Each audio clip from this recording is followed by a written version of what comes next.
మేము ఎక్కడి నుంచి వచ్చామంటే అమలాపురం నుంచి వచ్చాం జగన్ చూడడానికి ఒక అదృష్టంగా ఫీల్ అవుతున్నాము. అసలు ఆయన చూడటం అంటే ఒక అదృష్టం మాకైతే. చాలా చాలా బాగా చేశారు పరిపాలన అయితే. విద్యా దీవెన గానీ, వసతి దీవెన గానీ, ఇంట్లోకి అమ్మఒడి గానీ, డాక్టర్ మహిళలు గానీ అందరూ చాలా హ్యాపీగా ఫీల్ అవుతుంది, గర్వంగా వచ్చారు ఇక్కడికి. మేమైతే చాలా హ్యాపీగా అంత దూరం నుంచి వచ్చామంటే చాలా గ్రేట్ గా ఫీల్ అవుతున్నాం. ఆయనతో సెల్ఫీ దొరికితే మాకు జీవితాంతం చెప్పుకుంటాను. ఇంకోటి ఏంటంటే 175కి 175 అంటున్నారు కదా, 175కి 175 అది ఎంతవరకు నిజం?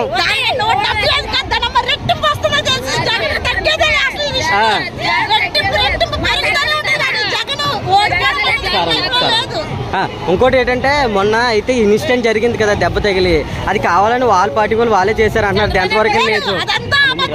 ఏ పార్టీ కొట్టుకోవాలని చూడదు, అది వేరే పార్టీ నుంచి జరిగిందో లేదో మనకు తెలియదు, కానీ ఏ పార్టీ వాళ్ళ నుంచి కొట్టుకోవాలన్నదాన్ని మాత్రం జరగదు. జగన్ ఎందుకు తన బాడీని తను ఎందుకు చేసుకుంటాడు అలాగా? అదంతా అబద్ధం. తను చేసిన పరిపాలన అయితే మాకు నచ్చింది కాబట్టి అమలాపురం నుంచి ఇక్కడికి వచ్చాము.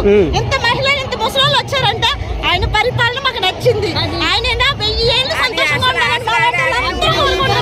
మహిళా డ్వాక్రా మహిళలు కానీ, స్టూడెంట్స్ కానీ చాలా చాలా హ్యాపీగా గర్వంగా ఫీల్ అవుతున్నారు. ఇంకోటి ఏంటంటే ఇక్కడ టీడీపీ నుంచి అదే చంద్రబాబు నాయుడు గారు, జనసేన పార్టీ పవన్ కళ్యాణ్ గారు కొన్ని పార్టీలతో సంబంధిస్తే ఆయన ఓడేస్తాం అంటున్నది ఎంతవరకు నిజం? జగన్ గారు సింగిల్ గానే వస్తుంది, అటువంటి ఎప్పుడు సింగిల్ గానే పరిపాలన చేస్తారు.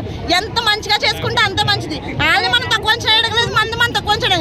నగ్గేటప్పుడు మాత్రం మన ఓటు జగన్ అంతే. నా ఫస్ట్ ఓటు మాత్రం జగన్.